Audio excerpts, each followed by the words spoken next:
안녕하세요. 저는 현재 간호사 일을 하고 있는 30대 여성입니다. 현재 저는 혼자서도 별 어려움 없이 잘 지내고 있는 상황이지만 저도 이런 평범하고 안정적인 일상을 되찾게 된 것이 그리 오래되지는 않았습니다. 사실 저는 몇 해 전 이혼을 한 돌싱이거든요. 이혼을 한 것이 내 잘못도 아니고 흠도 아니라지만 그래도 제 입으로 그 얘기를 꺼내는 건 거의 처음인 듯 싶어요.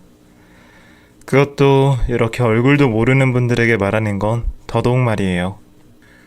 그런데 가끔은 오히려 가족보다 남이 가깝다고 저는 여태 가족에게도 그때의 일을 자세히 설명하지 못했습니다.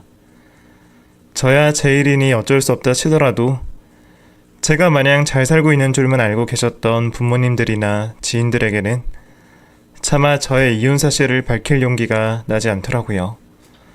하지만 언제까지고 그걸 내 치부처럼 감추고 살 수도 없는 일이고 저도 이제는 모두에게 솔직해보고 싶은 심정입니다. 그런 마음을 먹은 제가 가족들에게 알리기 전에 여러분들께 먼저 제 이야기를 전해보려 합니다. 대학 시절부터 나이팅게일을 꿈꾸며 간호사의 꿈을 키워왔던 저는 간호대 졸업 후 간호사 국가고시에 합격하여 정식으로 간호사가 될 수 있었습니다. 이전부터 사람들을 돕고 싶은 마음에 어렵게 간호사가 되었던 저는 더 큰 꿈을 가지며 열심히 일을 배웠습니다. 신규 간호사 때에는 실수도 잦고 어리버리한 탓에 혼도 많이 나고 사고도 많이 쳤지만 그래도 저는 의료인으로서의 사명감을 가지고 열심히 병원 생활을 해나갔습니다. 바보 같았던 저도 연차가 쌓이면서는 제법 간호사 티가 났고 당시 28살이 되었던 저는 한 대학병원에서 일을 하고 있었어요. 이제는 실수도 없고 손도 꽤 야무져졌지만 대학병원 일은 다른 병원들보다 만만한 생활이 아니었습니다. 매일 쏟아지는 환자들을 체크하며 쉴 틈 없이 보내야 했고 다리는 퉁퉁 부어 언제라도 쓰러질 것 같이 힘들었네요. 하지만 한참 일하는 게 재밌었던 저는 연애 생각도 없이 열심히 병원 생활을 이어갔습니다. 그러던 중 그곳에서 제 남편을 만나게 되었어요. 그 사람은 당시 어머니의 입원으로 병원을 오가던 환자 보호자였고 어머님이 장기 입원 중이셨던 탓에 매일 병원을 오가며 저 안면을 트게 되었습니다. 무슨 일을 하는지 모르겠지만 매일같이 어머니를 찾아와 곁을 지키다가 하는 그 사람을 보며 저는 참 좋은 사람이라는 생각을 했습니다. 어쩔 때는 입원하고 한 번 본 적도 없는 보호자들도 계셨는데 그 사람처럼 그렇게 매번 병원을 찾는 일이 쉽지가 않거든요. 게다가 그 사람은 저희가 당연한 일을 하는 걸 텐데도 늘 간호사 선생님들께 감사 인사를 아끼지 않고 어머니의 안위를 걱정하곤 했었습니다. 가끔은 간호사를 만만히 보고 오히려 윽박지르거나 화를 내는 보호자들도 있는데 그러다 보니 저희의 노고를 알아주는 그 사람이 더욱 고마울 수밖에 없었죠. 사람들에게도 친절하고 늘 그렇게 어머니에게 지극정성을 다하는 그 사람을 보면서 저는 그 사람이 좋은 사람이라고 생각할 수밖에 없었습니다. 그런데 사실 그 사람은 유난히 제게 더 친절한 듯 했습니다. 어머니가 저를 더 편애하신다는 이유로 다른 간호사 대신 저를 불러달라 하기도 했고 제가 근무가 없는 날에는 꼭 데스크에 와서 저를 찾고 돌아가곤 했다더라고요. 처음에는 그저 어머니 때문이라 생각하고 설마 그 사람이 제게 다른 사심이 있을 거라는 생각은 하지 못했어요. 환자분들을 워낙 아끼시는 보호자님들은 담당 선생님이나 간호사 선생님들께 그렇게 하기도 하시니까요. 그런데 별것 아니라 생각했던 제 생각과는 달리 그 사람은 제게 다른 관심이 있었던 모양입니다. 어머님이 퇴원하시던 날 제게 꼭 할 말이 있다며 어렵게 이야기를 꺼냈죠. 저 선생님, 그동안 저희 어머니 잘 살펴주셔서 정말 감사했습니다. 덕분에 저희 어머니 이렇게 건강하게 퇴원하시네요. 무슨 말씀이세요? 어머님이 그동안 치료도 잘 받으시고 보호자님이 잘 돌보신 덕분이죠. 저희는 당연한 일을 한 건데요, 뭘. 그래도 그동안 정말 감사했습니다. 솔직히 어머니가 아프셔서 제가 많이 힘들었는데 선생님 덕분에 그나마 버텼던 것 같아요. 그래서 저나 어머니한테는 선생님이 은인이나 다름없습니다. 아니에요. 좋아지셔서 퇴원해서 참 다행이죠. 그래도 퇴원하신 뒤에도 관리 잘하시고 조심하셔야 돼요. 보호자님이 잘 챙기시기는 하겠지만 그래도 혹시 걱정되시는 것 있으시면 병원으로 오세요. 네, 정말 감사해요. 그래서 그런데 제가 식사 대접을 좀 하고 싶은데요. 그동안 병원에서는 아무것도 못 받으신다고 하셨는데 이제는 어머니도 퇴원하시니까 식사 정도는 괜찮잖아요. 그냥 제가 감사한 마음을 좀 전하고 싶어서 그래요. 부담 갖지 말고 생각해봐 주세요. 제게 꼬박꼬박 선생님이라고 불러주며 감사를 표하는 그 남자의 말에 저는 큰 감동을 받을 수밖에 없었습니다. 내가 간호사가 되기로 마음먹었던 것도 다 이런 보람을 느끼기 위해서였을 텐데 사실 그동안 어린 간호사인 제게 이런 감사를 전하는 사람은 별로 없었거든요. 아무래도 다들 의사 선생님께 감사해야지 간호사들에게는 별 고마움이 없으니까요. 그래서 그랬는지 저는 그 사람의 식사 제안을 흔쾌히 받아들였어요. 그렇게 가벼운 마음으로 그 남자와 식사를 한 뒤 그 사람은 제게 자신의 마음을 내비쳤습니다. 제게 개인적인 마음이 있다고 말이죠. 당시 연애도 하고 있지 않았던 저는 그런 그 사람의 호감이 싫지만은 않았습니다. 그래도 환자 보호자로 만난 것 때문인지 왠지 걱정스러운 마음이 들어 조심할 수밖에 없었어요. 당분간 생각해보겠다는 제 말에 그 사람은 그 뒤로 제게 더욱 적극적으로 구애를 펼치며 제 마음을 얻기 위해 노력했습니다. 제가 봐도 그 사람은 정말 지극정성이었어요. 3교대로 일해서 보통 사람들과 시간 맞추기 어려운 저를 무조건적으로 배려하며 자신의 휴무를 제 휴무에 맞춰 데이트 약속을 잡았고 병원 일 하느라 얼마나 힘들겠냐며 퇴근이라도 편하게 했으면 하는 마음으로 제가 몇 시에 퇴근하던 퇴근하는 시간마다 병원으로 찾아와서 저를 집에 데려다 주곤 했습니다. 게다가 제가 뭐라도 하려면 못하게 하는 탓에 저는 남자에게 처음으로 애정어린 배려를 느꼈던 것 같아요. 은하씨, 앞으로는 뭐든지 제가 해드릴게요. 그동안 늘 환자들 위해서 봉사하고 희생하셨을 텐데 이제는 뭐든 제가 다 할 테니까 저랑 있을 때만큼은 받기만 하세요. 아셨죠? 제게 정성을 다하는 그 사람을 보며 저도 어느새 점점 마음을 열어갔던 것 같습니다. 그렇게 저희는 1년 가까운 시간을 만나며 서로에게 사랑과 신뢰를 쌓아왔고 남편은 제게 평생 손에 물 한 방울 묻히지 않겠다며 저와 결혼을 원했습니다. 평생 나를 행복하게 해주며 나만 사랑하겠다는 그 사람의 말을 철석같이 믿었던 저는 그렇게 그 사람과 결혼을 했습니다. 4살 차이에 궁합도 안 본다던 저희는 양가의 축복 안에 행복한 결혼식을 올리게 되었고 그렇게 저는 한 남자의 아내이자 가정을 꾸린 유부녀가 되었습니다. 젊은 시절에는 결혼이라는 게 마냥 먼 일처럼만 느껴지고 무섭기만 했는데 시어머니도 저를 좋아하셨고 무엇보다 저를 우선시하는 남편을 만난 뒤로는 더 이상 결혼 생활이 두렵지가 않았어요. 결혼한 뒤로 저는 세상에서 가장 행복한 여자가 된 기분이었습니다. 그리고 결혼 후 간호사의 꿈을 잠시 접어둔 채 아내와 엄마라는 정체성을 찾아가기로 결심했죠. 남편은 밑바닥에서부터 시작하여 작은 사업을 하던 사람이었는데 회사라기에는 규모가 작긴 했지만 그래도 사업을 하는 사람으로서 말 못할 고충들도 많았을 겁니다. 그래서 남편은 결혼 후 제게 퇴사를 권해왔어요. 나 당신이랑 가정 꾸리고 아이 낳고 행복하게 살고 싶어. 가정도 일도 충실히 하고 싶고 그러려면 당신 도움이 필요해. 내 욕심인 건 알지만 당신이 우리 가족을 위해서 살아주면 안 될까? 일 그만두고 내조해주면 어떨까 해서. 이전까지 애도 없고 결혼도 안 했으니까 상교대하면서 새벽에 야간에 일 나가고 평일에 쉬고 그러겠지만 앞으로 아이 낳고 나랑 한 집에서 지내려면 계속 그러기 어려울 거 아니야. 물론 평생 그러라는 건 아니야.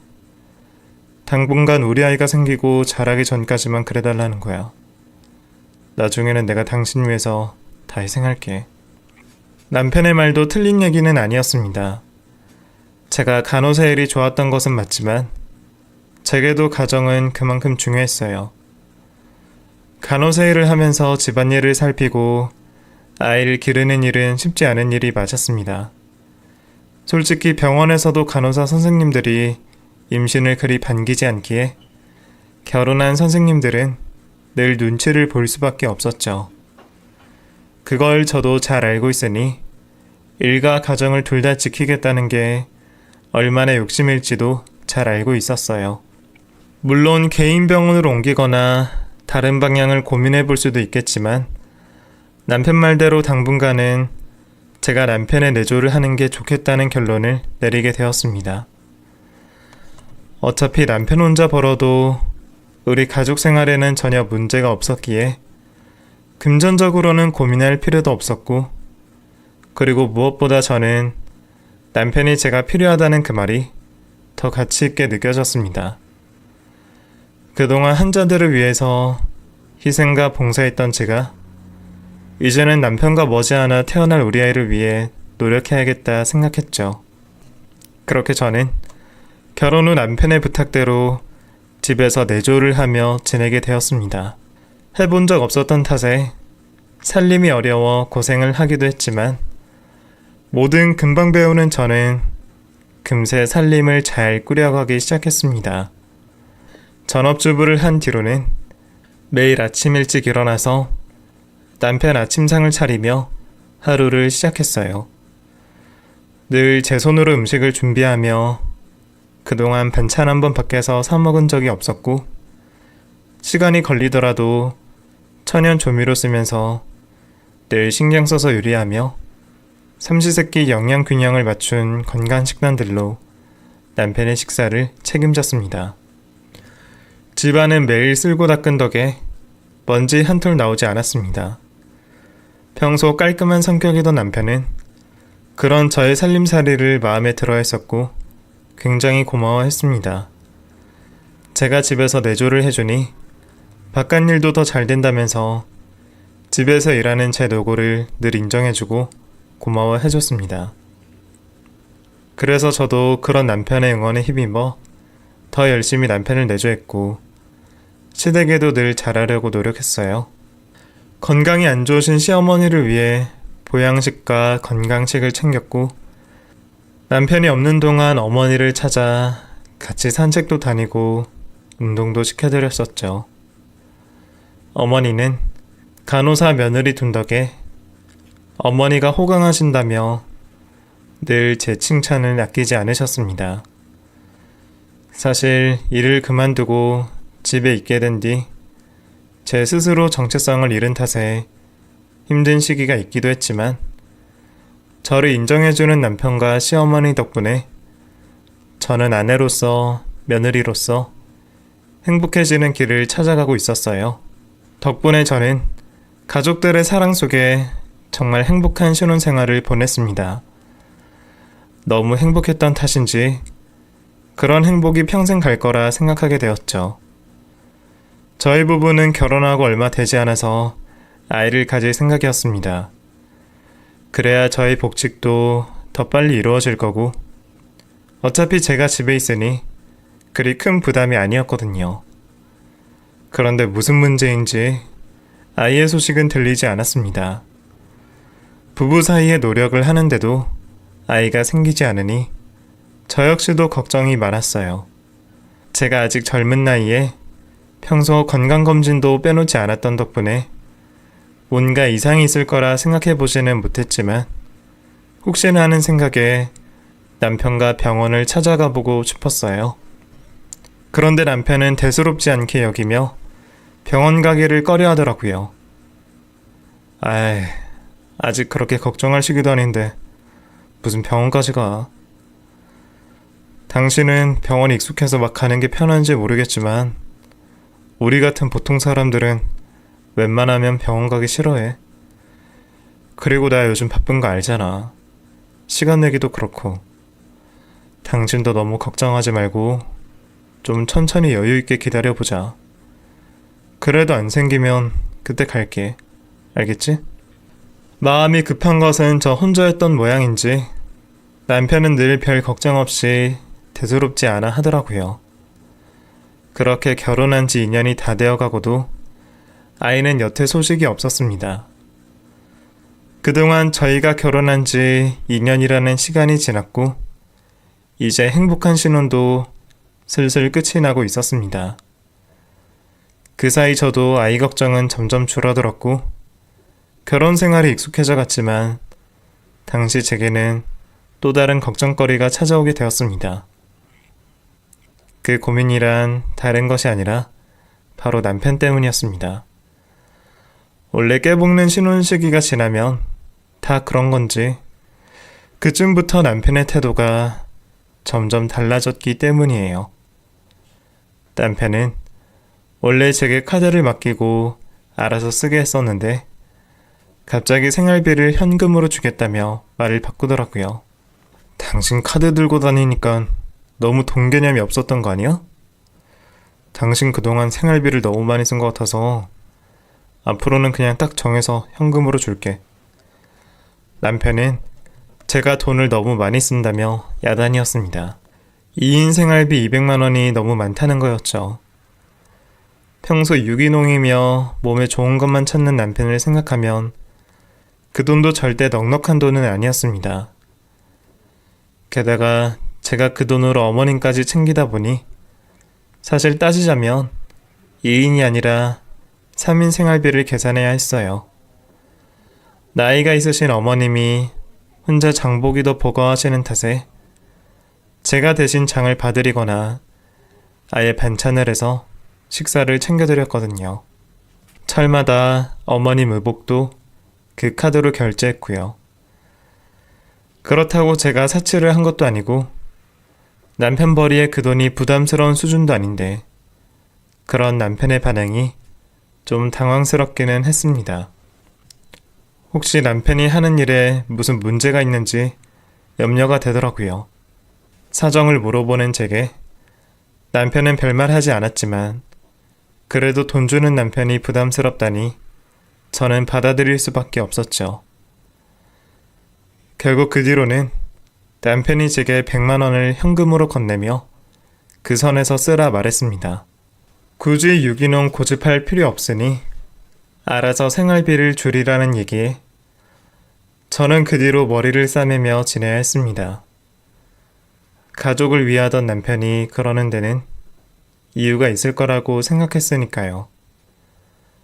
그런데 제가 아무리 노력을 하더라도 생활비가 반이 줄었는데 어떻게 이전 같은 생활을 할 수 있었겠어요? 결국 그 돈으로는 이전처럼 똑같이 살림을 꾸리기는 어려웠기에 아무래도 식사가 예전 같지는 않았죠. 물론 그래도 여전히 영양소 따져가며 식단을 차렸지만 비싼 더덕 올릴 바에 도라지 올리고 한우 먹을 돈으로 호주산 소고기 사면서 달라지다 보니 그게 남편 입장에서는 받아들이기 어려웠던 모양입니다. 100만 원이 적은 돈도 아닌데 이 정도밖에 못하냐면서 저를 추궁하기 시작했거든요. 남편은 그 뒤로 가계부를 적으라고 요구하면서 매번 영수증과 비교하여 10원 한 장까지 맞춰보곤 했습니다. 남편이 한 번도 살림을 해본 적 없고 직접 장을 본 적도 없을 테니 물가에 대한 이해가 없을 거라는 생각은 했지만 저는 다른 것보다도 저를 의심하고 드는 남편의 태도가 저는 충격적이었습니다. 이전에는 한 번도 제게 딴지를 걸거나 흔한 잔소리 한 번 한 적 없던 사람이 돈 몇 푼으로 그렇게 저를 의심하고 추궁하니 속이 너무 상하더라고요. 마치 제가 딴 주머니라도 차서 사치라도 한 것처럼 말하니까 말이에요. 게다가 제가 쓰는 돈이라면 아까워서 어쩔 줄을 몰라 했습니다. 영수증에 제 물건이라도 하나 있으면 그게 뭐냐며 가지고 나오라고 난리를 치더라고요. 남편은 돈 버는 유세에 매번 돈 없다, 장사 안 된다, 죽을 소리를 하며 저더러 한 푼이라도 아끼라며 타박을 시작했고 고생 안 시키겠다며 나를 위해주던 남편은 더 이상 없었습니다. 그렇게 남편과의 관계에 소원해지며 힘들어지던 중 제게는 더욱더 힘든 시련이 찾아오게 되었습니다. 혼자 계시던 어머니가 기어이 쓰러지시고 마셨거든요. 다행히 너무 늦지 않게 발견하여 구급차를 불러 병원으로 모시고 갈 수 있었지만 상태는 그리 좋지 않았습니다. 목숨은 겨우 건지셨지만 그 뒤로 거동을 못하시고 꼼짝없이 누워 계시게 되셨어요. 저는 전문 요양병원에 모셔야 한다고 했고 남편은 돈 걱정에 고민이 많았습니다. 당신 그래도 병원이라 했었는데 어머니 혼자 못 모셔? 지금이야 괜찮아 보이시겠지만 갑자기 상태가 안 좋아지면 급하게 처치가 필요한데 그러려면 집에서 모시는 것보다는 의료시설이 갖춰진 요양원이 훨씬 낫죠. 제가 케어하는 것도 한계가 있으니까요. 가끔 호흡도 힘들어 하시는데 걱정이에요. 아니 그렇다고 자식이 멀쩡하게 있는데 내다버리듯 요양원을 보내? 그거야말로 어머니 방치하는 거 아니야? 그리고 요양원이 어디 한두 푼 드냐고. 남편이 걱정하는 게 정말 어머니였을지 돈이었을지는 저도 모르겠지만 결국 남편의 주장으로 제가 어머니를 곁에서 모시게 되었네요. 사실 그러려면 어머니를 저희 집으로 모시는 게 좋지만 이전에도 혼자가 편하시다며 끝까지 고집을 부리셨던 어머니는 저희 집으로 오기를 너무나 싫어하셨습니다. 아유 됐다. 너도 나 챙길 필요 없어. 그때야 잠깐 어지럼증이 나서 쓰러진 거지. 나 괜찮다. 내 몸은 내가 제일 잘 알아. 어머니, 지금 고집 부리실 상황이 아니에요. 당장 입원하셔도 이상하지 않을 상태예요. 아유, 내가 당장 내일 죽더라도 나는 내 집에서 있고 싶다. 됐다니 그러네. 어머니는 환경이 바뀌시는 게 싫으셨던지 저의 간병까지 마다하시며 고집을 부리셨고 결국에는 제가 어머니 댁으로 들어가는 수밖에 없었습니다. 어머니는 그마저도 마다하셨지만 그렇다고 어떻게 편찮으신 분을 그냥 방치할 수 있었겠어요. 그나마 돌봐야 할 애가 없어서 다행이라는 생각이 들더라고요. 결국 저는 짐을 싸서 시댁으로 향했고 그 뒤로 시댁에서 기거하며 편찮으신 어머니를 극진히 보살폈습니다. 그때는 오히려 남편과 권태기라고 생각해 잠시 떨어져 있는 게 더 좋을지도 모르겠다는 생각을 했습니다. 그렇다고 남편을 그렇게 못 볼 줄은 몰랐지만 말이에요. 제가 시댁으로 들어간 뒤 남편은 한번 얼굴 비추는 일이 없었습니다. 말로는 가게 사정이 좋지 않아 어쩔 수 없다며 또 일핑계를 대었지만 예전에 자기 어머니를 보러 매일같이 병원을 들나가렸던 그 남자를 기억한다면 힘들다는 남편의 얘기는 모두 핑계처럼 들리더라고요. 신혼 때는 정말 별도 달도 다 따줄 것처럼 굴더니 몇 년 사이 완전히 다른 사람이 되어버린 남편의 태도도 점점 이상했고 남편의 태도도 섭섭했지만 당시에는 저도 시어머니 간병에 매달리느라 다른 고민을 할 여력이 없었습니다. 하지만 저희 그런 정성스러운 간호에도 불구하고 어머니의 병화는 점점 깊어졌습니다. 거동을 못하시게 된 뒤로 어머니는 부쩍 말씀도 없어지시고 하루 걸러 정신이 오락가락한 듯 보이셨습니다. 점점 기력을 잃어가는 어머니를 보며 저는 참 안타까운 마음이 들었습니다. 어머니는 짠한 분이셨어요. 늦은 나이에 남편을 낳아 기르시면서 시아버님도 일찍 떠나보내시며 오랫동안 고생하셨던 사연을 제가 잘 알고 있었거든요. 그래서 저는 어머니가 일찍이 건강이 나빠지신 것이 다 그런 고생이 많으셔서 그런 게 아닐까 싶어서 더욱 안타까웠습니다. 제게 뭐 하나 바라시는 것 없이 잘해주셨던 분이 원하시던 손주도 보시고 더 오래 건강하게 살다가 가셨으면 하는 바람이 늘 있어왔어요. 하지만 어머니는 끝내 오래 버티지 못하셨습니다.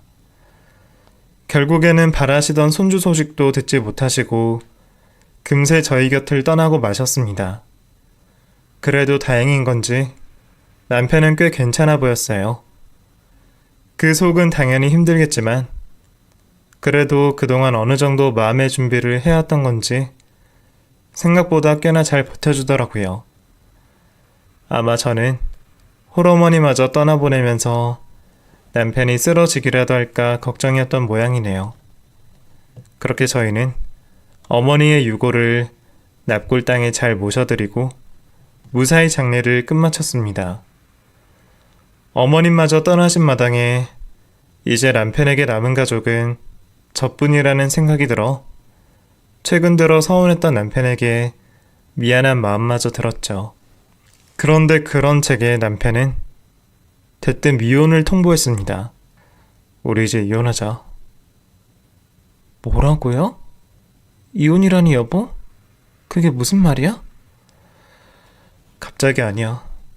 이전부터 고민하고 있었어. 대체 내가 뭘 잘못했다고 남편이 이혼이라는 얘기를 꺼내는 건지 저는 남편이 어머니 잃은 충격에 헛소리를 한다고 생각했어요. 하지만 남편은 끝까지 이혼을 얘기하더라고요. 아니, 내가 뭘 잘못이라도 했어요? 이혼이라니. 설마 어머니 때문에 그래요? 어머니 돌아가신 게 나 때문이라는 생각이라도 하는 거예요? 나도 어머니 아프셨던 거 아니까 핑계 찾기도 싫고 남 탓하기도 싫지만 솔직히 아주 아니라고 할 수 있어? 우리 어머니가 얼마나 손주를 기다리셨는데 그것도 못 보고 돌아가셨잖아. 아니, 그게 어떻게 내 탓이에요? 그게 내 잘못이라도 된다는 거예요? 그럼 임신이 안 되는 게 여자 탓이지 내 탓이겠어? 애 때문만도 아니야. 당신 그동안 가족 위해서 무슨 일 했어? 가정에 소홀하고 생활비나 펑펑 쓰고 임신도 못하고 어머니까지 돌아가신 마당에 나 더 이상 당신 보고 싶지 않아. 가정에 소홀했던 게 대체 누구였는지 임신이 안 되었던 게 왜 내 탓인 건지 모르겠더라고요. 대체 저 남자가 나한테 무슨 얘기를 하는 건지 이해도 되지 않았고 이해하고 싶지도 않았습니다. 그동안 어머니를 지극정성 간호했던 건 다름 아닌 나였는데 남편은 그런 내 노력을 싸그리 무시한 채 모든 것이 내 탓이라 하네요. 가뜩이나 시어머니 일로 심신이 지쳐있던 저는 믿었던 남편에게 그런 악담을 들은 뒤 그 충격에 쓰러지고 말았습니다. 이혼을 통보하고 혼자 떠나버린 남편 때문에 울면서 친구 집을 찾아갔는데 그 친구 얼굴을 보자마자 긴장이 풀려 그렇게 된 모양입니다. 눈을 떠보니 저는 병원 침대에 누워 있었고 옆에는 그 친구가 저를 걱정하는 표정으로 지켜보고 있었습니다. 은하야, 대체 어떻게 된 일이야? 너희 남편은 전화도 안 받고. 내가 병원으로 데려왔어. 시어머니 돌아가시고 많이 힘들었던 거야? 그럼 집으로 갔어야지 왜 나를 찾아왔어? 혹시 남편이랑 무슨 일 있어? 제게는 가족 다음으로 가까웠던 그 친구는 몇 년을 같이 살았던 남편보다 저를 걱정해 주었습니다. 그동안 남편과 소원해지고 시어머니 간병에 시달리면서도 친정은 물론 친구들에게도 말하지 않았는데 그 친구의 걱정 어린 목소리를 들은 순간 저는 그동안의 일을 모두 털어놓았습니다. 제가 행복하게 잘 사는 줄만 알던 그 친구는 여태 말하지 않았던 저의 이야기를 듣고 한동안 말을 잇지 못했습니다. 저 역시도 믿기 어려운 상황이니 그 친구도 아무 말 할 수 없었을 거예요. 언제는 뭐 호강시켜주겠다면서 일도 그만두게 하더니 와, 그놈 완전 나쁜 놈이었구나. 뭐 가정에 소홀해? 애가 없는 게 네 탓이야? 그게 대체 무슨 말도 안 되는 소리니? 아야, 됐어. 차라리 잘 됐어.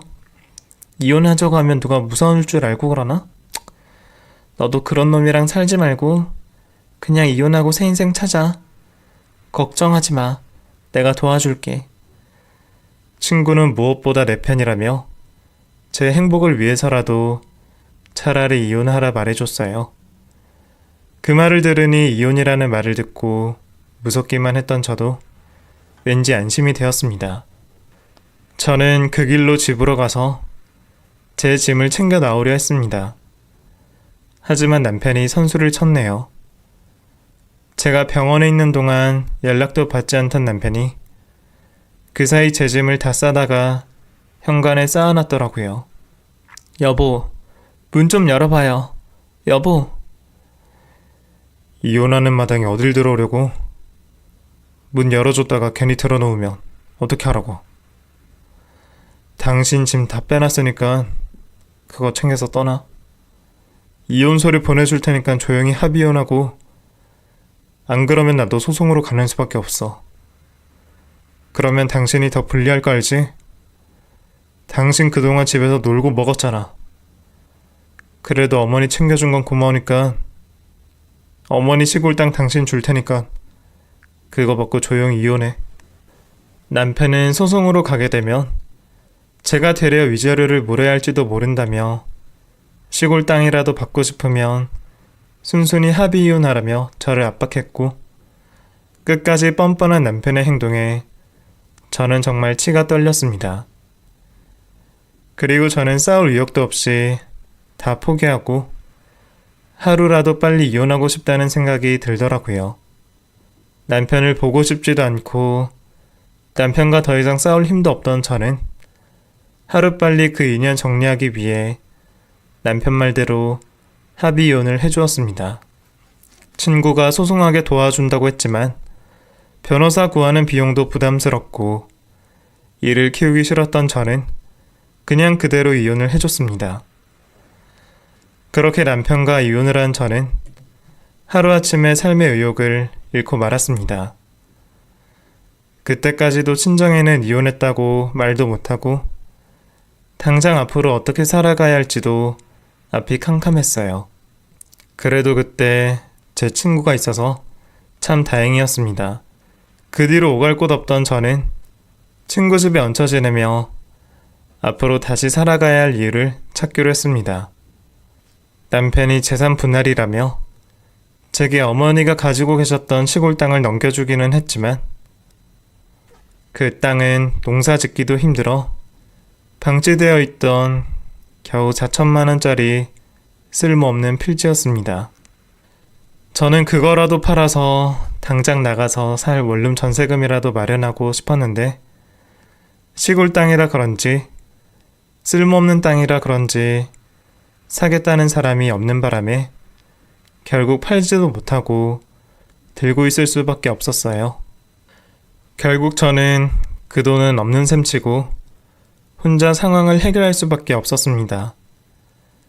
그 뒤로 저는 일자리를 구해야 했고 어떻게든 살아보려 갖은 노력을 했습니다. 하지만 몇 년을 일을 안 하고 쉬었던 탓에 다시 병원 일을 시작하는 것도 쉽지 않았어요.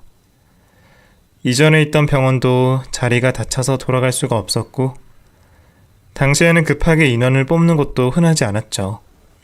하지만 죽으라는 법은 없는지 저는 운이 좋게도 이전에 같이 일했던 의사 선생님이 개원을 하신다는 소식에 새로 개원하는 그 병원에 들어갈 수가 있었습니다.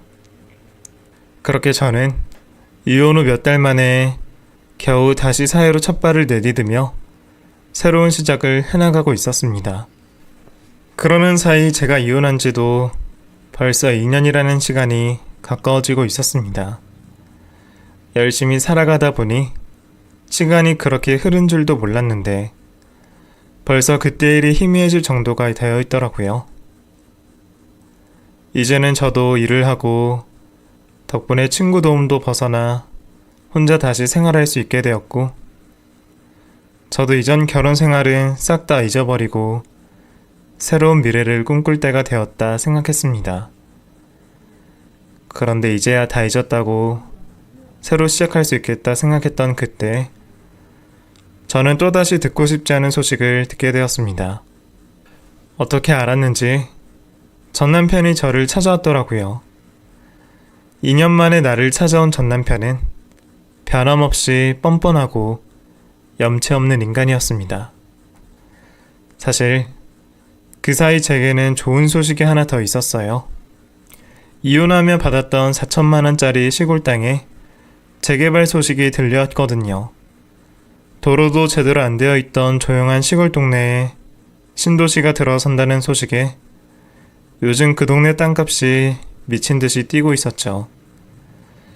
애초에 없는 셈 치려던 저는 하루아침에 로또를 맞았습니다. 하루 멀다 하고 땅값이 오른다는 소식에 제 땅을 사겠다는 사람들이 쏟아져 나왔어요. 4천만 원 받고 팔겠다는 할 때는 아무도 사겠다는 사람이 없더니 이제는 부르는 게 값인 지경이 되었습니다. 부동산에서는 재개발이 무조건 확정이기 때문에 앞으로 몇십 배는 더 오를 거라며 절대로 팔지 말라고 말해주더라고요.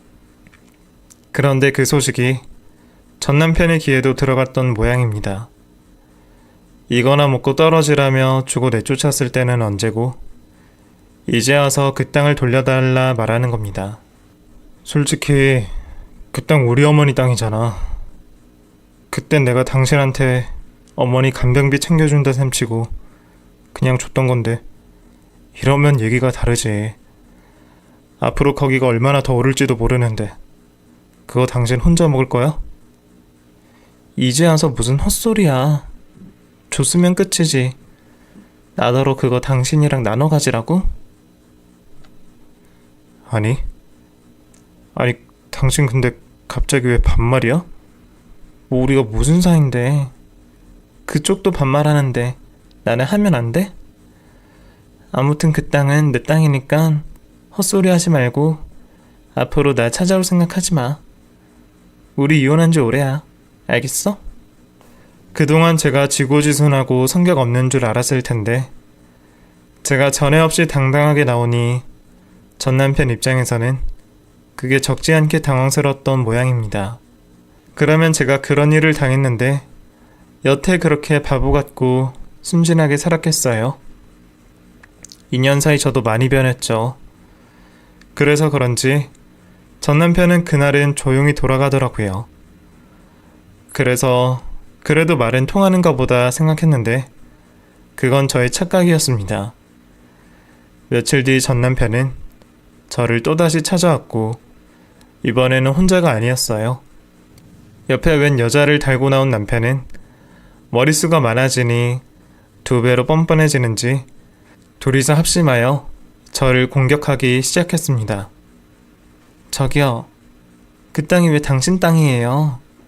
애초에 이 사람 어머니 땅이었는데 이혼하면서 가져갔다고 홀랑 먹을 생각하면 안 되죠. 남편과 똑같이 뻔뻔한 소리를 하는 그 여자가 누군가 했더니 그 여자는 남편의 상간녀였습니다. 지들끼리 얘기하는 걸 들어보니 저와 이혼하기 전부터 만나고 있었던 모양이었어요. 그 여자가 제 결혼 생활이며 시어머니 돌아가셨을 때 사정까지 다 알고 있더라고요. 저는 그것도 모르고 억울하게 이혼을 당했는데 2년 만에 알게 된 진실에 저는 정말 치가 떨렸습니다. 제가 늦게 깨달은 진실에 아무 말 없이 그 헛소리들을 들어주고 있으니 두 인간은 더 신이 나서 떠벌리더라고요. 그래, 당신도 솔직히 양심 있어야지. 1억 정도면 충분하지 않아? 그동안 생활비 타서 썼으면 솔직히 재산 분할은 바라면 안 되잖아. 당신도 욕심 적당히 부려. 안 그러면 뭐? 내가 계속 못 주겠다면 어쩔 건데? 어머 오빠, 이 여자 말하는 거 봐. 당신 이런 여자랑 어떻게 살았어? 세상에, 간호사라 들어서 착한 줄 알았더니 완전 싸가지 없네. 어떻게 하기 뭘 어떻게 해. 순순히 못 준다고 하면 당연히 소송 걸어야지. 이제라도 이혼 무효 소송 걸어서 다시 재산 받아내면 돼. 당신 법 안 무서워? 법정에서 보고 싶어? 아, 그래? 그러고 싶으면 그렇게 해. 나도 이참에 어디 법원 구경 한번 해보자. 그럼 여기서 더 할 말 없지? 저는 오히려 잘 되었다 싶었어요. 2년 전에는 뭣도 모르고 순순히 이혼해 주었지만 이제는 저도 많이 바뀌었고 여전히 뻔뻔한 전남편을 가만히 둘 수가 없었습니다. 이번에는 그냥 못 넘어가겠다는 생각에 변호사를 알아봤습니다. 그렇게 저희는 2년 만에 그제서야 법원에서 만날 수가 있었습니다. 남편 측 변호사는 이혼 무효를 주장했고 남편은 이런저런 증거들을 들이밀며 자신은 피해자인 척 가정을 떨었습니다. 판사님 앞에서까지 저러는 걸 보면 보통 사람은 아니다 싶긴 하더라고요. 하지만 이번에는 남편이 크게 실수를 했네요. 저도 아무 준비를 안 한 게 아니거든요. 판사님, 애초에 이혼은 남편이 요구했고 저는 잘못한 것 없이 이혼당한 피해자입니다. 당시에 오랫동안 간병해왔던 시어머니가 돌아가시며 심신이 불안정했던 탓에 이의를 제기하지 못했고 게다가 남편은 당시 외도 중이었기에 제게 이혼을 요구할 만한 자격이 없었습니다. 그래서 저는 이제라도 이의를 제기해 남편 측의 재산 분할을 요구하는 바입니다. 저는 결혼 생활 동안 가정에 기여했던 증거들을 내보이며 재산 분할을 다시 요청했습니다. 그동안 제가 남편의 권유로 일을 그만두고 집에서 살림을 살았고 적은 돈으로 살림을 꾸리며 재산 형성에 크게 기여를 하였으며 심지어 1년간 아프신 시어머니 병간호까지 도맡은 것을 증명하였습니다. 게다가 남편이 그동안 외도를 하고 있었던 정황까지 알렸죠. 그 두 사람이 찾아와 협박을 했다는 것도 말이에요. 솔직히 2년이나 지난 일을 어떻게 밝혀내나 싶었는데 옛날에 가계부 작성하라면서 제게 알려줬던 아이디로 클라우드 저장소에 로그인을 해보니 거기 자기들끼리 놀러다니며 스킨십하면서 찍은 사진들이 있더라고요. 덕분에 증거를 제출하기는 아주 쉬웠습니다. 정말 다행이었던 것은 저희가 이혼한 지 겨우 며칠 차이로 2년이 되지 않았기에 제가 아직까지 재산분할 신청을 할 수 있었다는 거예요. 그래서 저는 남편에게 땅을 돌려주기는커녕 당시에 제가 받았던 땅은 시세 차익과 상관없이 제 소유가 인정되었고 오히려 2년 전에 못 받았던 재산 분할을 받아낼 수가 있었습니다. 상간녀 소송은 아쉽게도 못했지만 외도 덕분에 재산 분할은 유리하게 받아내었네요. 놀부심보로 살면 더 큰 손해를 보기 마련인지 덕분에 전 남편 놈은 혹대로 왔다가 도로 혹을 붙여가는 꼴이 되었네요. 저는 저를 찾아와 소송까지 걸어준 전 남편 덕분에 포기하고 살던 돈까지 받아낼 수 있었고요. 재판이 무사히 끝나고 전 남편과 그 상간녀는 저를 가만두지 않겠다며 고래고래 소리를 질렀습니다. 그래서 저도 겁을 줬죠. 전 남편과 그 여자에게 또다시 찾아오면 가만두지 않겠다는 협박과 함께 경찰서에 전 남편을 스토킹으로 신고했거든요. 그래도 법이 무섭긴 한 건지 그 뒤로는 저를 찾아오지도 않고 전화도 하지 않네요. 이번 일로 자기도 깨달았겠죠. 제가 이제 더 이상 자기가 알던 그 순진하고 약해 빠진 전차가 아니라는 사실을 말이에요. 결국 저는 2년이 지나서야 제대로 이혼을 한 셈이 되었습니다. 그리고 이제야 중요한 사실을 알게 되었네요. 제가 제 스스로를 챙기지 않는다면 아무도 챙겨줄 사람이 없다는 걸 말이에요. 제가 그동안은 늘 남들을 위해 희생하며 살았지만 이제는 남보다는 저를 더 신경 쓰려고 합니다. 그래서 앞으로 2번 다시 이런 상처를 받지 않고 스스로를 지키면서 살아가겠습니다.